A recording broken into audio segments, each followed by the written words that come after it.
হরে কৃষ্ণ, জয় নিতাই, জয় গৌর, জয় মহাপ্রভু। এই সুন্দর প্রাতে সকল সাধুগুরু বৈষ্ণবের শ্রী চরণ যুগলে কোটি কোটি বৈষ্ণবের দণ্ডবত।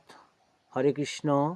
আমাদের ছোট ইউটিউবে রামকৃষ্ণ কল্পতরু চ্যানেলটি ভালো লাগলে শেয়ার, লাইক, সাবস্ক্রাইব করবেন। আরও বেশি করে হরি কথা বলার অনুপ্রেরণা পাবো। নিতাই গৌর, হরি বল, হরি বল। শ্রী শ্রী গীতা একাদশ অধ্যায়। হরে কৃষ্ণ।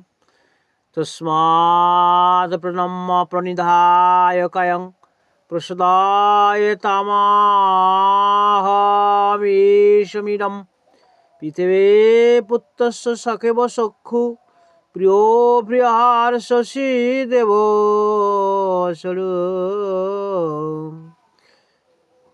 হে প্রভু, তাই আমি সর্বদেহ নত করিয়া তোমার প্রণাম করি। অর্জুন ভগবান শ্রীকৃষ্ণচন্দ্রকে বলছেন, পিতা যেমন পুত্রের, বন্ধু যেমন বন্ধুর, পতি যেমন পত্নীর সকল অপরাধ ক্ষমা করে, তুমিও সে প্রকার আমাকে ক্ষমা করো। 44 নম্বর অধ্যায় বঙ্গানুবাদ শেষ হলো। হরে কৃষ্ণ।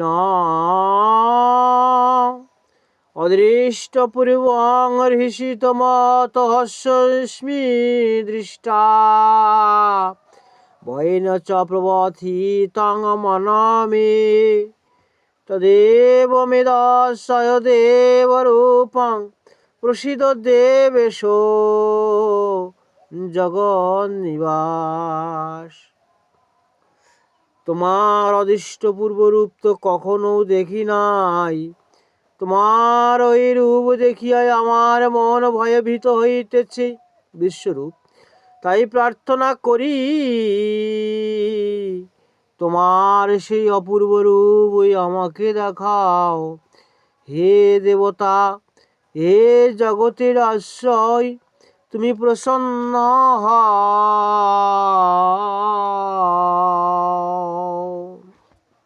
হরে কৃষ্ণ, জয় নিতাই, জয় মহাপ্রভু।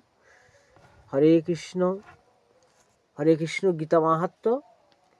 যিনি প্রতিদিন গীতার অর্চনা করেন, তাহার শরীরে কখনো ফোঁড়া প্রভৃতি চর্মরোগ হয় না। তিনি কৃষ্ণ পদে দাস্য লাভ এবং একনিষ্ঠ ভক্তি লাভ করেন।